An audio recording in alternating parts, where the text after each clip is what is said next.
स्वागत है सभी का मेरे YouTube चैनल पर। आज मैं आप लोगों के लिए क्वेश्चन लेकर आया हूं एचटेट से संबंधित। ये क्वेश्चन आपके CET, एचटेट, HSSC और भी जो भी कम्पिटिटिव एग्ज़ाम हैं उसमें आपके पूछे जाते हैं। तो मोस्ट इम्पोर्टेंट क्वेश्चन है, पूरी वीडियो को देखना।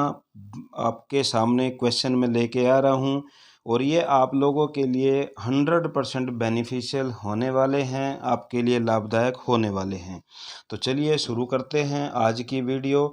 चैनल को अगर अभी तक आपने सब्सक्राइब नहीं किया है तो चैनल को सब्सक्राइब कर लें और बेल वाले बटन को ज़रूर दबा लें ताकि मेरी अगली वीडियो की नोटिफिकेशन आपको मिलती रहे। और साथ में जो भी वीडियो की डिस्क्रिप्शन होती है उसके अंदर लिंक दिए होते हैं, तो वो लिंक ज़रूर देखा करें ताकि आपको और भी दूसरी वीडियो हैं उसकी जानकारी आपको मिल जाए। तो चलिए शुरू करते हैं आज के क्वेश्चन। आज मैं क्वेश्चन लेकर आया हूं अनुसंधान अभिक्षमता, ये रिसर्च एप्टीट्यूड से संबंधित।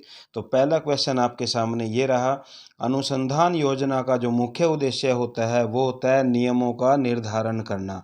यानी कोई भी अनुसंधान है अगर उसका मुख्य उद्देश्य है तो नियमों का निर्धारण करना उसका पहला उद्देश्य होता है। वैयक्तिक अध्ययन पद्धति की जो विशेषता है वो है सूक्ष्म अध्ययन। ऐतिहासिक पद्धति में तटस्थता का अभाव होता है। यानी अगर क्वेश्चन पूछा जाए भाई ऐतिहासिक जो पद्धति होती है उसमें किस चीज़ का अभाव होता है, तो तटस्थता का अभाव होता है। अवलोकन को स्पष्ट रूप से वैज्ञानिक अन्वेषण की एक विशुद्ध प्रणाली कह सकते हैं, यह कथन मोसर का है। तो एग्जाम में पूछा जा सकता है कि अवलोकन को स्पष्ट रूप से वैज्ञानिक अन्वेषण की एक विशुद्ध प्रणाली कह सकते हैं, यह कथन किसने कहा है, तो मोसर ने कहा है। कार्ल मार्क्स को समाजवाद का जनक माना जाता है। बहुत बार ये क्वेश्चन पूछा गया है कि कार्ल मार्क्स का संबंध किससे है, तो वो समाजवाद से है। जिन प्रश्नों के उत्तर देने में उत्तरदाता को पूर्ण स्वतंत्रता होती है वे प्रश्न कहलाते हैं संयोजित प्रश्न। अनुसंधानकर्ता उत्तरदाता को प्रभावित करता है डाक प्रणाली के अंदर। वैयक्तिक विषय पद्धति का मुख्य जो मंत्र होता है व्यक्ति द्वारा लिखित डायरियाँ। तो देखने वाली बात है, इम्पोर्टेंट क्वेश्चन है। व्यक्तिगत या वैयक्तिक विषय पद्धति का मुख्य जो मंत्र होता है व्यक्ति द्वारा लिखित डायरियाँ। वास्तविक तथ्यों के आधार पर एक आदर्श की स्थापना विपरीत निगमन पद्धति में की जाती है। क्वेश्चन अगर ये आ जाए वास्तविक तथ्यों के आधार पर एक आदर्श की स्थापना और उसके बाद आपके 4 ऑप्शन होंगे, तो उसमें जो विपरीत निगमन पद्धति में की जाती है वो ये आपका राइट आंसर हो जाएगा। व्यवहार और संबंधों की प्रकृति अपरिवर्तनशील होती है। तुलनात्मक पद्धति का प्रयोग रूसों ने किया था। तो ये देखने वाली बात है, तुलनात्मक जो पद्धति है उसका जो प्रयोग है वो रूसों ने किया था। प्रयोगात्मक, नेक्स्ट क्वेश्चन है, प्रयोगात्मक अध्ययन एक विचलनीय नियम पर आधारित है। कौन से नियम पर आधारित है? विचलनीय नियम पर आधारित है प्रयोगात्मक अध्ययन। उसके बाद सांख्यिकी पद्धति द्वारा निर्णय सामूहिक रूप में किए जाते हैं, एकल रूप में नहीं, सामूहिक रूप में किए जाते हैं। उच्च शिक्षा के अनुसंधान और अध्यापन 2 भिन्न क्रियाएं चल सकती हैं केवल अनुक्रमिक आदेश में।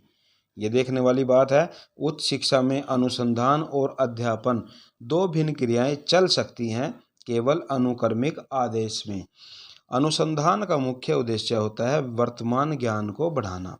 प्रश्नावली में प्रश्नों की सूची तैयार करके उत्तरदाता के पास भेजी जाती है, तो वो किसके द्वारा? डाक द्वारा भेजी जाती है। उसके बाद नेक्स्ट क्वेश्चन हमारा आ जाता है, एक अच्छे अनुसंधानकर्ता को अपने उद्देश्यों से मेल खाने वाली आधार सामग्री एकत्रित करनी चाहिए। अपने उद्देश्यों से संबंधित मेल खाने वाली आधार सामग्री तैयार करनी चाहिए, एकत्रित करनी चाहिए। अनुसंधान के उद्देश्य केवल कथन के रूप में लिखे जाते हैं। देखिए, अनुसंधान के जो उद्देश्य होते हैं वो केवल कथन के रूप में लिखे जाते हैं। सहभागी अवलोकन में अनुसंधानकर्ता समूह से दूर जाता है। अनुसंधानकर्ता समूह से दूर जाता है किसमें? सहभागी अवलोकन के अंदर। एक अच्छी प्रणाली का गुण प्रश्नों का विशाल आकार। एक अच्छी प्रणाली का गुण प्रश्नों का विशाल आकार होता है। सेमिनार के संचालन की जो प्रक्रिया होती है वो निर्धारित करती है अध्यक्ष को। यदि उत्तरदाता प्रसन्न है तो अनुसंधानकर्ता भी प्रसन्न रहता है। उसके बाद नेक्स्ट क्वेश्चन हमारा आ जाता है, अनुसंधानकर्ता की गुणवत्ता उपलब्ध सुविधाओं पर आधारित होती है।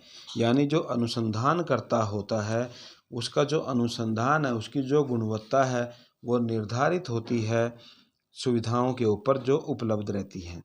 अनुसंधान की वैधता को बढ़ाया जा सकता है। अनुसंधान की वैलिडिटी को बढ़ाया जा सकता है असंगत घटकों को दूर करके। उसके बाद मिश्रित प्रश्नावली में अनुसंधानकर्ता एक से अधिक प्रणाली का प्रयोग करता है। शोधकर्ता का मुख्य जो गुण होता है, शोधकर्ता के अंदर क्या गुण होते हैं? अगर आपके सामने 4 ऑप्शन दे रखे हैं, उसमें परोपकारी दे रखा है, मन की चंचलता दे रखा है और व्यवहार में रूखापन दे रखा है और साथ में लिख रखा है ये सभी, तो आपने ये सभी के ऊपर टिक करना है, क्योंकि शोधकर्ता का जो मुख्य गुण होता है परोपकारी भी होता है, मन की चंचलता भी होती है और व्यवहार के अंदर रूखापन भी होता है। उसके बाद नेक्स्ट हमारा क्वेश्चन आ जाता है, वर्णनात्मक अनुसंधान में सबसे पहले उद्देश्यों का स्पष्टीकरण होता है। वर्णनात्मक जो अनुसंधान होता है उसमें उद्देश्यों का स्पष्टीकरण सबसे पहले आता है। परिसंवाद सिंपोजियम शब्द का प्रयोग प्लेटो ने किया था। देखिए इंपॉर्टेंट क्वेश्चन है, परिसंवाद सिंपोजियम शब्द का प्रयोग प्लेटो ने किया था। विश्वविद्यालय या महाविद्यालय द्वारा राष्ट्रीय सेमिनार होते हैं। ये भी एक इम्पोर्टेंट क्वेश्चन है, पूछा जा सकता है कि विश्वविद्यालय या महाविद्यालय द्वारा किस प्रकार के सेमिनार होते हैं, तो राष्ट्रीय सेमिनार होते हैं। उसके बाद कार्यशाला की अवस्था अनुकरण प्रविधि तृतीय कही जाती है। कार्यशाला की अवस्था अनुकरण प्रविधि तृतीय कहलाती है। ऑपरेशन ब्लैकबोर्ड का संबंध प्राथमिक शिक्षा से होता है। किंडरगार्टन का जो तात्पर्य है वो है बाल उद्यान से, बच्चों से संबंधित। व्यवसाय का चयन समाज पर निर्भर होना चाहिए। व्यवसाय का चयन ऐसा होना चाहिए जो समाज के लिए बेनिफिशियल हो, लाभदायक हो। शिक्षण प्रक्रिया को पाठ्यक्रम प्रभावी बनाता है। शिक्षण प्रक्रिया होती है जो, उसमें पाठ्यक्रम कैसा है वो प्रभावी बनाता है। क्रॉस कॉट अनुसंधानों का संबंध न्यायदर्श से होता है। सिनॉप्सिस तैयार करना कला और विज्ञान दोनों है। अगर क्वेश्चन पूछा जाए भाई जो सिनॉप्सिस तैयार की जाती है वो कला है, विज्ञान है, कला और विज्ञान है या इनमें से नहीं है, तो कला और विज्ञान दोनों है, आपका राइट आंसर होगा। लिंडक्विस्ट के अनुसार प्रायोगिक प्रारूप 6 प्रकार के होते हैं। चर मुख्यतः 4 प्रकार के होते हैं। अगर पूछा जाए भाई चर कितने प्रकार के होते हैं, तो 4 प्रकार के होते हैं। माउले के अनुसार अनुसंधान विधि 3 प्रकार की होती है। इम्पोर्टेंट क्वेश्चन हो सकता है ये भी, भाई मावले के जो अनुसार है वो, मावले के अनुसार अनुसंधान विधि 3 प्रकार की होती है। आपको समझ में आ रहा होगा क्वेश्चन, मैं ऐसा मान सकता हूँ। चर की प्रकृति के आधार पर सर्वेक्षण विधि 2 प्रकार की होती है। ये क्वेश्चन आपके ऐसे हैं जो कंफ्यूज कर सकते हैं, तो ध्यान से आपको पढ़ना है इनको। चर की प्रकृति के आधार पर सर्वेक्षण विधि 2 प्रकार की होती है। सर्वेक्षण विधि में न्यायदर्श की स्थिति अनिवार्य रूप से होती है। एक उत्तम केस स्टडी वो है जो पूर्णता रखे। अनुसंधान एक मूल्यप्रक प्रक्रिया है। अनुसंधान की एथिक्स का संबंध वैज्ञानिक विधि, मानवीयता और विश्वसनीयता से होता है। उसके बाद नेक्स्ट हमारा क्वेश्चन आ जाता है, अनुसंधान का प्रत्येक शब्द औचित्यपूर्ण होना चाहिए। सम्मेलन प्राय 3 स्तरों पर किए जाते हैं। जो सेमिनार मैंने बताया था अभी, वो 3 स्तरों पर किए जाते हैं। अनुसंधान एक ईमानदारी से की जाने वाली खोज है। सिंपोजियम एक बौद्धिक मनोरंजन है। सिंपोजियम क्या है? एक बौद्धिक मनोरंजन है। शोध सम्मेलन मार्गदर्शन के लिए आयोजित किए जाते हैं। अगर बोला जाए भाई जो शोध सम्मेलन है वो क्यों किए जाते हैं, तो मार्गदर्शन के लिए किए जाते हैं। विश्वकोश में संपादित सामग्री को द्वितीयक स्रोत से